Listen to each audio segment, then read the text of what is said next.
అందరికి నమస్కారం మిత్రులారా.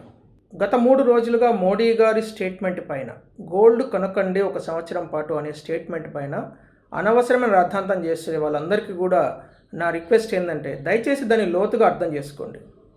మనం చిన్నప్పటి నుంచి మన పెద్దవాళ్ళు మన తల్లిదండ్రులు మనల్ని ఎక్కువ వృధా ఖర్చు చేయకండి, రేపు రాబోయే రోజులలో ఇబ్బందులు ఎదురైనప్పుడు ఈ సేవింగ్స్ ఉపయోగపడతాయి అని చెప్పే అంశాన్నే ఈరోజు ఈ దేశానికి తండ్రి లాంటి పొజిషన్లో ఉన్న ప్రధానమంత్రి గారు చెప్పడం తప్పేముంది.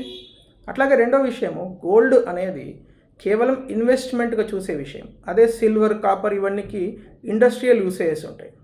రెండో విషయం ఏంటంటే గోల్డ్ను కొనొద్దు, కానీ ఉన్న గోల్డ్ను రీసైకిల్ చేయొచ్చు. చాలామంది ఏం మాట్లాడుతున్నారు, గోల్డ్ పరిశ్రమలో చాలామంది పనిచేస్తారు, జ్యువెలరీ లేబరర్స్ ఉంటారు, వర్క్ ఫోర్స్ ఉంటారు, సేల్స్ పర్సన్స్ ఉంటారు, వాళ్ళందరూ ఉద్యోగాలు ఈరోజు ఇబ్బందులు పడతాయి కదా అని మాట్లాడుతున్నారు.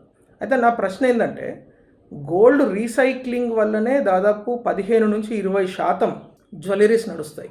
కానీ ఈరోజు దాన్ని ఇంకొంచెం స్వచ్ఛందంగా, అంటే పాత గోల్డ్ ఆభరణాలున్నా పాతకు సంబంధించిన ఇంకేమున్నా కూడా స్వచ్ఛందంగా ప్రజలు దాన్ని రీసైకిల్ చేయించుకోండి. ఇప్పుడు మనం ఎట్లా అయితే కార్లను, అంటే పాత కార్లు ఉంటాయి, ఫర్ ఎగ్జాంపుల్ కారు ఒక 4 సంవత్సరాల తర్వాత మార్చే వాళ్ళు ఉంటారు, కొంతమంది అయితే ప్రతి సంవత్సరం కారు మార్చేటి వాళ్ళు ఉంటారు. ఎందుకు? కారు పెట్టుకోవడానికి చోటు ఉండదు కాబట్టి కార్లు మార్చాల్సిన అక్కర ఉన్నది. అదే గోల్డ్ పెట్టుకోవడానికి చోటు ఉంటుంది కాబట్టి మనం చాలా ఎక్కువ గోల్డ్ను కంటిన్యూస్గా కొంటూ ఉంటాం. డబ్బులున్నా కార్లు కొనరు ఎక్కువ మంది. ఎందుకు? కొత్త మోడల్ వచ్చిన తర్వాత ఇష్టమైనప్పుడు ఆ కారును మారుస్తారు. సో ఇదే విధానము గోల్డ్ ఆభరణాలను మార్చడంలో కూడా మనము చూపిస్తే నా ఉద్దేశం ప్రకారము చాలామంది ఈ వర్క్ ఫోర్సు ఇబ్బందులు పడకుండా ఉండే అవకాశం ఉంది.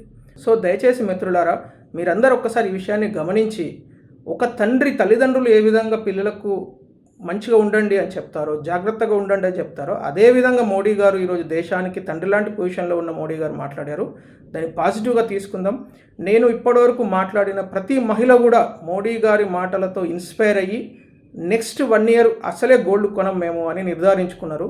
సో అదేవిధంగా మిగతా వాళ్ళందరికీ కూడా ఈ విషయాన్ని నేను నా వైపు నుంచి కూడా ప్రార్థిస్తున్నాను.